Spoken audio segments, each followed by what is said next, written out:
AniNews solo leveling content, the emotional end to Sung Jin Woo's impossible mission.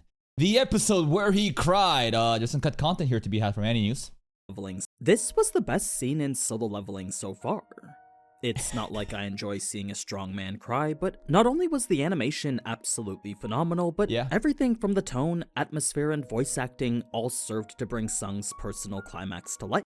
The character acting for the crying emotion was great. The anime direction to utilize different lightings and to have the emotional breakdown be more significant in the anime, I'll give it that. Is this really the best solo leveling moment though? Now, best is very subjective. Some people enjoy rom-coms, some people enjoy isekai, some people enjoy battle shonen. Everyone's got different flavors, right? Just because AniNews enjoys, pepperoni pizza doesn't mean that like I can come here and say Meat Lovers is better. But like, this is the best moment? I don't know. I feel like one specific standout moment for me, it's probably like the fight scenes, right? It's definitely like the fight scenes for me, like the Tusk fight or like the Baron fights, or like even in season 1, him like killing off the people when Dark Arya's playing. The domain expansion into Mr. Kim, tech guy. But the crying scene, it was emotional, definitely. It was great. I don't know if it's the best for me though. I mean, as soon as the music hit, I knew they were going to treat this scene right.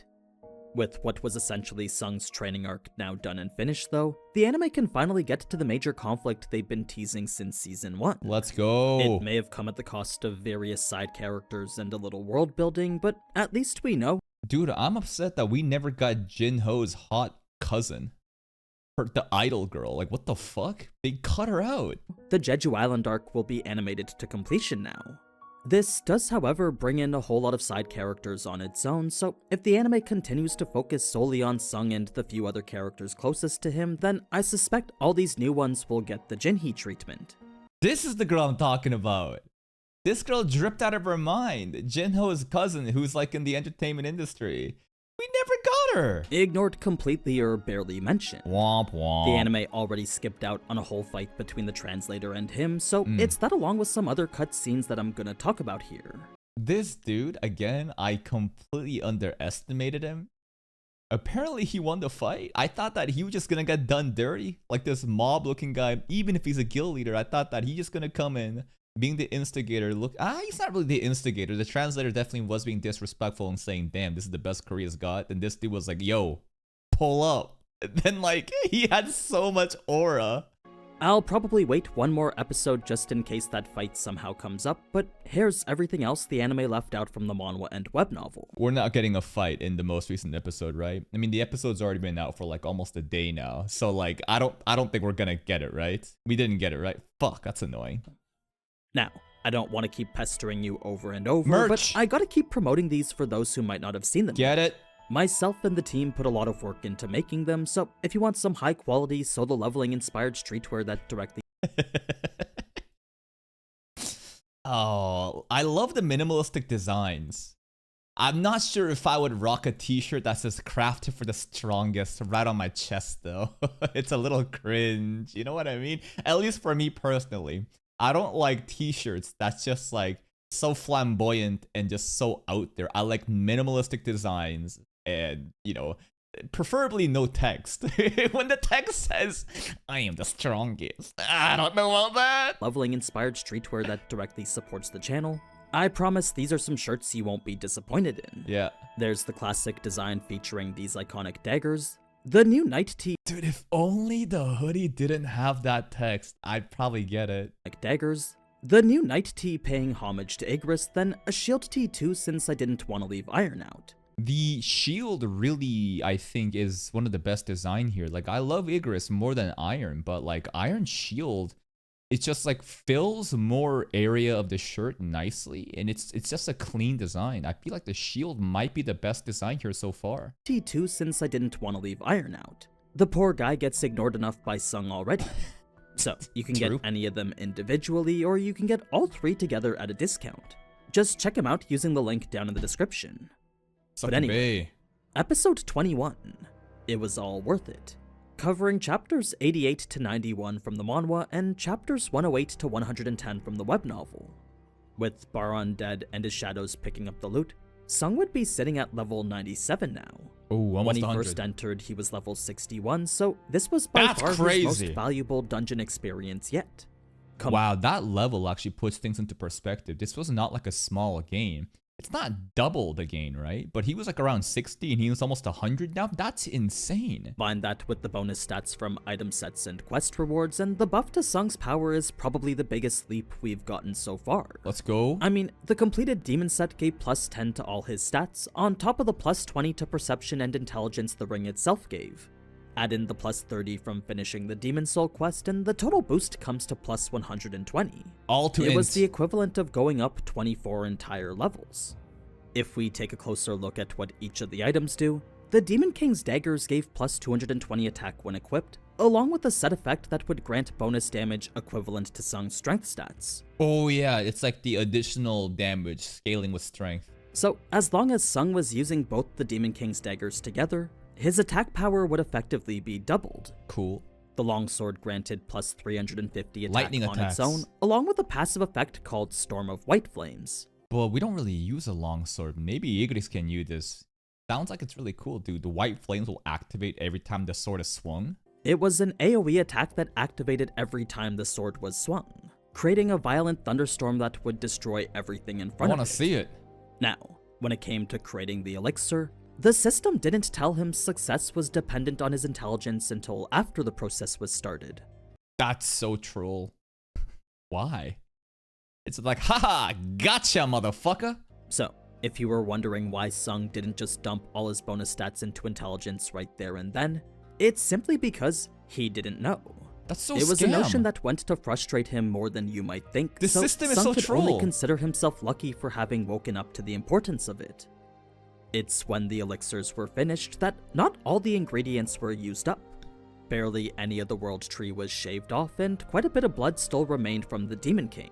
The only reason Sung couldn't create more elixirs then was because the spirit water from earlier ran out first. We need more spirit That water, being then we the can make case, more. Should there ever come a time when Sung needed to create the elixir again, all he needed to do was get more spring water. Easy. And we have like 6 charges in the beginning, I think, denoted by that number 6 on the icon. Already gave one to mom. Jinho's dad is still, you know, an issue.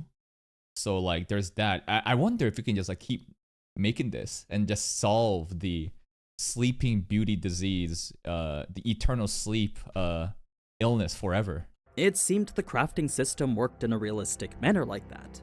It only took accurate proportions based on what was needed. It's then that Iron would bring Kaisel over, finally receiving praise for doing good work for once. This one looks like it's fingering Iron. I know it's a thumbs up, but kind of looks like this. Kaisel's shadow would then come out at the Knight rank, making it the same level as Igris when he was first summoned. It was a rank that went to surprise Sung at first, but when he considered this was the mount of the literal Demon King, it made sense that he wouldn't ride something weak. The last reward was the title of Demon Slayer, but whatever it provided remained unknown since Sung hadn't yet met the requirements to activate it. What? Now, when it came to the new skill Okay. Shadow Exchange, what Sung initially thought was a silly limitation with the cooldown, he later realized was more like a balance feature. When he saw how it worked and the way it teleported him practically instantly, he knew a power like that without a cooldown was way too OP.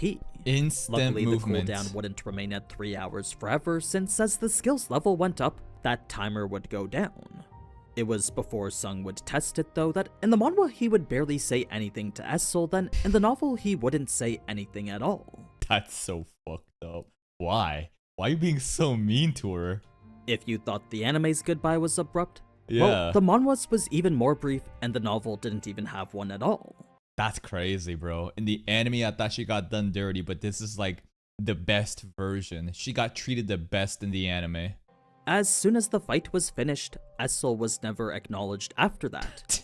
And she I know it didn't happen in the source material, but in the anime, she like helped out and caused that one distraction, which created an opening for us to go and uppercut Baran, and we won that way. And then she invites us for dinner, and Jin was like, "Nah, I'm bye." I left a shadow here, Maybe Essel and the Shadow can get along, who knows? It was a truly heartbreaking way to treat who we all know is best girl. That's fucked up. The process of teleporting first involved zeroing in on the Shadow he wanted to exchange with, then had him confirm that this was his target, after which a strong gravitational-like force would pull him into his own shadow.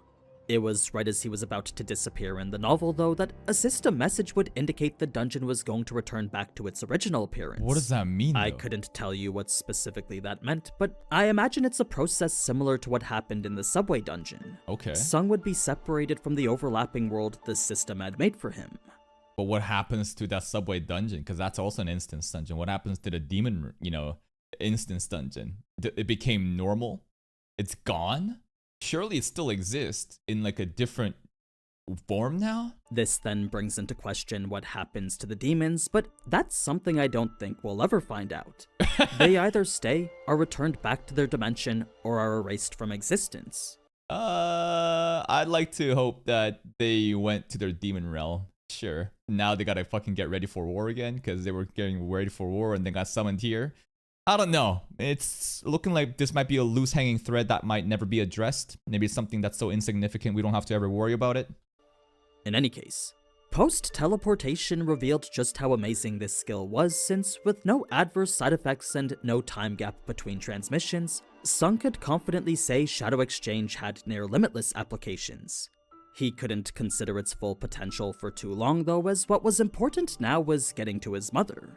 Despite it being 10 PM and well past visitation hours, Sung would go anyway, since at this point nothing was gonna stop him. Yeah. This brings Bro us to the dropping on a meeting with the dragon. chairman, where him and Mr. Wu would be confirming the records Japan sent over. Okay. Based on their observations from a satellite capable of detecting mana, not only did it confirm the ants were in fact evolving, but it also confirmed every single ant did leave the tunnels during each of Korea's raids before. Scary. Sure, there were a few guardian ants left over, but compared to the entire army they usually dealt with, this was quite the confidence booster.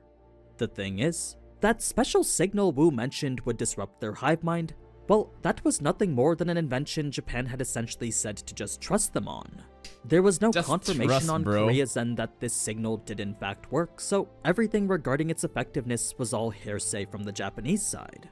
And considering all the evil plot that's been scraped from the anime, but we know what happened in the source material, right? Matsumoto wanted to basically annex Jeju Island. He wanted to take over it. He wanted to show up as like the hero by having the S-rank Korean hunters get all wiped out, and then, the triumphant, saviors show up and everything, Korea loses all their power. They get Jeju Island, stuff like that, which in the anime, I guess, is, they're being hush-hush about it, but like, coming from these guys, like, I don't know if we can just trust them.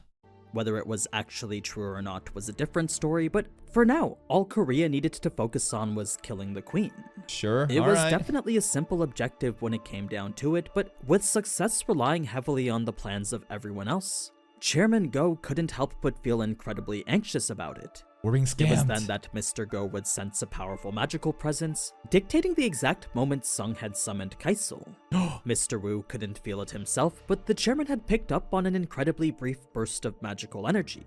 Chairman would never miss out on Jinmu's aura. His heart goes doki doki when he feels it. And while he was curious to know where it was coming from, the only thing he could think about right now was the raid. Beck and Min would be shown to sense it too, making them think it was probably Choi and Cha duking it out. This brings us to their conversation, where a little more context was given for each of their motivations. Under Armour. Random Under Armour logo sponsor. First, what makes Min so unique isn't the fact he retired without injuries, it's the fact he retired healer? despite being perfectly healthy. Okay. As the only S rank in the entire world to do so, Min had effectively given up on a type of life that no person had ever said no to before. I mean, it took a special type of person to turn down billions just because they didn't like being a hunter anymore. Well, he probably still got a lot of millions, right? Think of it like this. At a certain point, money doesn't matter. If he already retired with, let's say, 100 million, what's 200 million gonna do at the end of the day? There's like a diminishing rate of return where it's just like, I'm already set for life. I'm not living an excessive lifestyle. Like, it doesn't matter. I'd much rather have my peace of mind and retire and just live the way that I want to. It's not like Min grew up rich either, so this was truly just a personal preference for him. It's this that triggered a slightly different reaction from the anime, since with Min initially believing Beck was trying to recruit him, he had actually become quite defensive when making his intentions clear. This wasn't what Beck had come for at all though, since what he really wanted to do was say goodbye. You see, there was no telling what was going to happen on the island, so this could very well be the last time these two see each other. Whoa. Oh yeah, assuming that Min, Byung-yu didn't go. He's going. Now, though Min made it seem like Beck had a choice in the raid, when it came down to it, he really didn't. A guild could not decline a summons from the association. It was in return for the association accommodating every need the guild could ever have that the guild would then have to answer the association's call whenever. That's fair. Should they choose not to, then emigration was likely the only choice after that. You gonna deport the ass? You deny a summoning order from Gogani and you just get exiled? The problem is, it's likely no nation would ever want to recruit those hunters. Reason being that if a hunter ran away from a difficult raid once before, that's a bad look, right? That's a huge red flag. Who'd want to take them in? Who's to say they wouldn't just do it again? There would always be this lingering sense of a lack of commitment that a country just couldn't put their faith in. Fair. So, this was the cost of being a deserter, but it's not like Beck was planning to desert anyway. Traitor. As for why Min isn't treated the same, well, the retirement of a hunter was completely different. His was a personal choice no one could fault him for. Yeah, it's not like running away. He basically, if he pussied out at the raid and just went home by himself and didn't do his healer duties, that's running away. But if he finished it and decided, I'm done, that's fair. It's not like he was reaping the benefits of being a hunter anyway, so the responsibilities that came with it no longer applied to him. It's for this reason that he becomes so defensive when first sitting down to talk with Beck. He thought Beck was trying to recruit him despite Beck knowing there was no way he'd say yes. This was a stance best noted by the tremors in Min's hands, since despite being offered significant money from places like Yujin Construction, Min couldn't place himself in. That was kind of nice. The hand gestures going tremble, but I noticed the AniNews is also making this panel jitter. Being offered significant money from places like Yujin Construction, Immersion. Min couldn't place himself into a hunter position anymore. He simply wasn't fit for a job where it was kill or be killed. So, whatever it was he went through before, clearly traumatized him to the point he couldn't deal with it now. All he wanted was a normal life in this all too abnormal world. Beck, on the other hand, carried expressions of eagerness, since the look in his eyes made it clear he was ready to kill as many ants as possible. In the novel, this is what led Min to the conclusion perhaps those who awakened were those who wanted to fight. Switching over to the hospital now, the whole scene with his mother was adapted perfectly, but the backstory regarding her scar could use a bit more context. Hot water. This wasn't an accident in the kitchen, but was rather a mistake in the public bathhouse. What? You see, after years of being taken care of by his mother, little Sung Jin-woo only wanted to return the favor. Okay. He wanted to emulate what his mother did to him so many times before. Okay. Being so young and lacking the ability to distinguish the temperature of water, though, led Sung to not realize the bubbling water he was carrying was practically boiling. Are you serious? That's the accident? I thought that maybe he tripped. I thought that there was like an accident and mom like protected Jim Woo from like hot scalding water in a kitchen. Bro just had a bucket of lava and was like, Ma, hey, look out. Oh shit. This is ridiculous. This is insane, bro. So he had carefully carried it over. Oh, monkey-sided. Have we already watched the episode 10, says Zaros999. How many messages do you have in chat? It is your 10th message. That's sad. Because you should know how this works by now. You've seen people get sacrificed. You can't ask that. You can't ask these. It's just one rule in chat. It says don't ask if or when we've watched something. Is it so hard to respect the one rule? No, I'm new. That's what I'm saying. You got 10 messages, meaning you saw the pop-up on March 6th, 3 days ago, you saw a pop-up that says, hey, don't break this rule. Well, you're going to be put in detention. I gotta put you in detention. See you tomorrow. Come on, man. Have some respect for the stream. To his mother, then dumped it all on her since that was what Sung believed was normal. What neither the manhwa or anime showed after this was that Jinna was on his mom's lap as well. Oh, Jinna got a burn too? So, out of fear that some of this boiling water might end up on Jinna too, Sung's mom didn't move an inch. Damn! She stood there and tanked it. No reaction. Lava on the back of the neck. She barely flinched as she hunched over, enveloping the daughter beneath her. She didn't even make a sound either, so Sung didn't know he'd done anything wrong up until others in the bathhouse started running over. That's crazy. This backstory, it's so funny and tragic. You know what I'm saying? Like, again, if there was like a kitchen accident and Jinwoo was helping Mama cook and something happened and a pot was falling on him and Mom got over top of him to protect him and then she got a burn like that, I'd be like, damn, that's fucked up. But I'm not gonna laugh. This is Jinwoo with a bucket of lava saying, hey Ma, watch out, back of the neck, bam. And it's just like, oh my God, that's crazy. That's genuinely hilarious and tragic. It was then that Sung would start to cry, but what he thought was for sure going to lead to a strict scolding instead became words which would be imprinted on him forever. She cared about him Combine first. This with the fact his mom had taken care of them by herself, and Sung knew he owed her a debt that he could never repay. That's right, just like Flora. As much as he hated owing someone or someone owing him, his mom was the one person Sung would do anything for. It was also he could give back for what she gave him. Now, for Sung, whose hands remained steady even during numerous life and death battles, now they trembled out of fear that a mistake would cost the life of his mother. Yeah, bro, don't drip a single drop. It says you gotta drink the entire shit for it to work. He made sure to read the description over and over, ensuring he didn't miss a single thing about it. It was once those words were memorized that's when Sung would finally commit to giving it to her. The rest was a scene the anime did absolute justice to. Sorry, audio issues.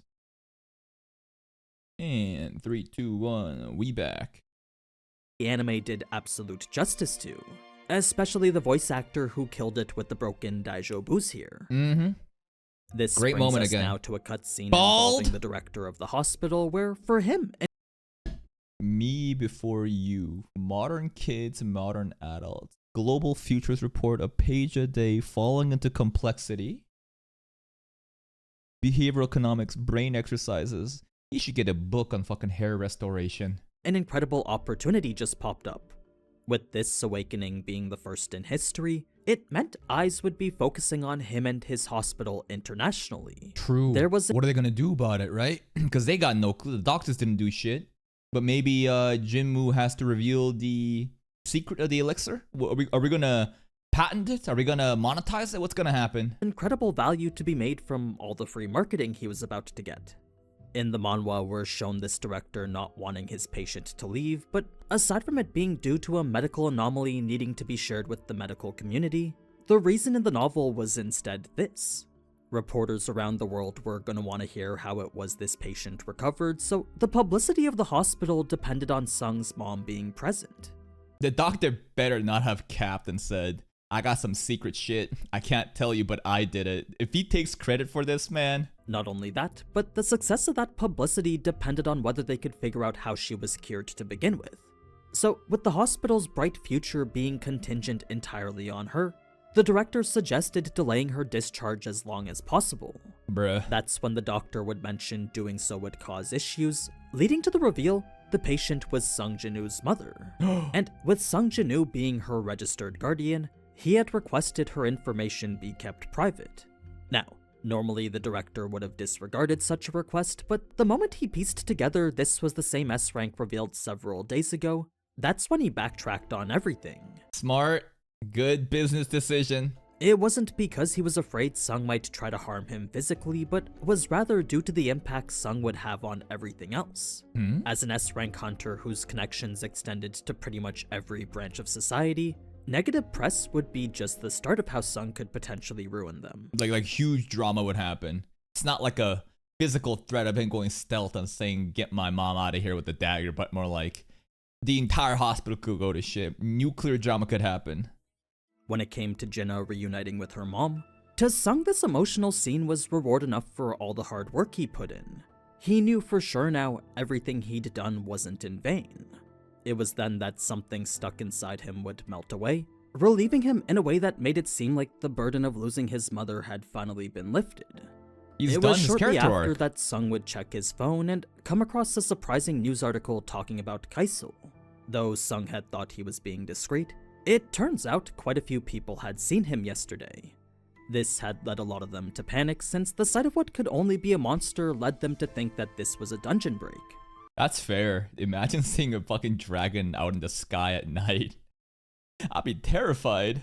Jimmy didn't even think, he's just flexing. The association hadn't even given a response on it, so a lot of people were speculating online on what this could be. Bruh. Fortunately, no one had actually seen Sung, but he did feel bad since he could only imagine the anxiety a regular person would feel seeing a potential monster flying above them. He cared about the regular person's anxiety? After what he did to Essil? After he shit on the healer girl's will back in the Tusk arc?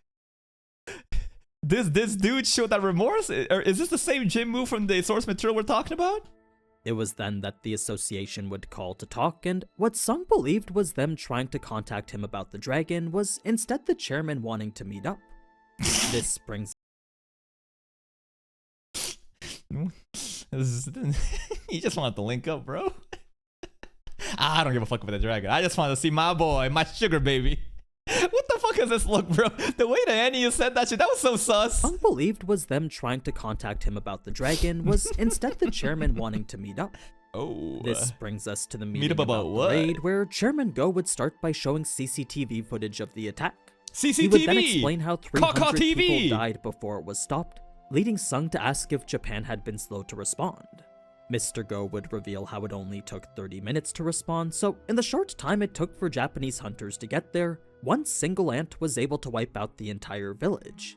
It didn't matter how many times Mr. Go watched this, since every time he did, he couldn't help but shudder at the amount of damage which could be done to Korea. Toyota logo. Like, if even Japan and their highly comprehensive hunter network couldn't handle it, then the disaster awaiting them was significantly worse. Now, the reason such a meeting was so urgent was because the Japanese Hunter Association was constantly demanding the official list of raid participants. Since Sung was yet to confirm his intent, the chairman was constantly delaying it. Sung was of course well within his position to decline, since with no guild affiliation and no employment with the association anymore, he has no reason. On top of that, mom is saved, right? The only reason he was doing this shit and getting powers to save mom, he's done. Why would he go there? We can guilt trip him. Say the ants will fuck up Korea and your mom will be in danger later on because you didn't go right now. That's how we emotionally guilt trip him into going. Or he wasn't bound by the responsibilities that a normal hunter would. It was right as he was about to give his answer, though, that's when he would sense what he initially thought was a dungeon break. Oh? Sensing it more revealed it wasn't the presence of monsters. It was just S-rank hunters, right? Sparring. But rather just a clash of raw magical energy. Yeah. This was actually quite the incredible feat on its own, because the gymnasium Beck was in was designed to minimize the amount of magical energy leaked to the outside. Oh, that's some fact, glaze. Where Sung could sense their energies clearly, Chairman Go couldn't sense a thing. Oh, okay. I mean, hey, he's not in his prime anymore. But that's a lot of glaze for Guildmaster Beck, considering the place again was intentionally made to stop the mana from leaking out. That being the case, in a way this showed just how much Sung's power had grown. Not only could he detect the minor amount of energy that was leaked, but he was also able to distinguish the types of magic energies that were clashing. So from Chairman Go's perspective, Sung's senses were very highly attuned now. Now, the reason Sung decided to go check it out himself was because a name was mentioned that every person around the world knew. Goto Ryuji. Regardless of whether you were a hunter or not, at some point you would have heard the name Kyoto Ryuji before. Damn. So the fact he was here in a building right next to them, well, the opportunity to meet him wasn't something Sung wanted to miss out on. But he's not even national title. And that's why he wants to do this, to get like good stuff on his resume, to reach that national hunter title status. You telling me a guy like him is glazed across the world like that? Oh, I'm sure other names also gets glazed just like that too, but I don't know. It just sounds like this guy is him. They're glazing him a lot. They're really setting him up to be this insane Giga Chad. So, it's here in the gymnasium that things start to pick up, introducing the rest of Korea's S ranks along with the 10 participating on the Japan side. Considering how they're jumping straight into the 4v4 though, does make it seem like they're gonna be skipping quite a bit of it. In the off chance they don't though, I think this will make for a pretty good stopping point. Alright. To quickly give out some extra information My though, dong. Guildmaster Ma is the leader of the Fame Guild, while Yeah. Jong-soo is the leader of the Knights. This guy, bro. Mr. Park Jong-soo, like, I would have loved to see his fight against the translator because the webtoon made him have so much aura. One hand in the pocket looking down at the translator. Fame currently sits at 4th, whereas the Knights, although not possessing an S rank, do contain the highest number of A ranks in the country. Okay. But yeah, that's mostly everything from Season 2, Episode 9. The cut content here was mostly on the light side, but the amount they covered wasn't that much to begin with. I expect we'll start seeing a lot more in the coming episodes, Alright. especially if they plan to cover Jeju Island in the 4 episodes remaining. So be sure to subscribe if you want to. Already have, and that's pretty much it. What was the craziest thing today that we learned? This backstory. Jimwoo intentionally splashed mom with a bucket of hot lava water because bro didn't understand the concept of temperature. Bro didn't understand that, like, this boiling hot water surely will do no damage. What the fuck are you thinking? Anyways, he fucked up and found out. Please go check out AniNews. Give the video a like, subscribe to his channel if you haven't. I'll see you next time.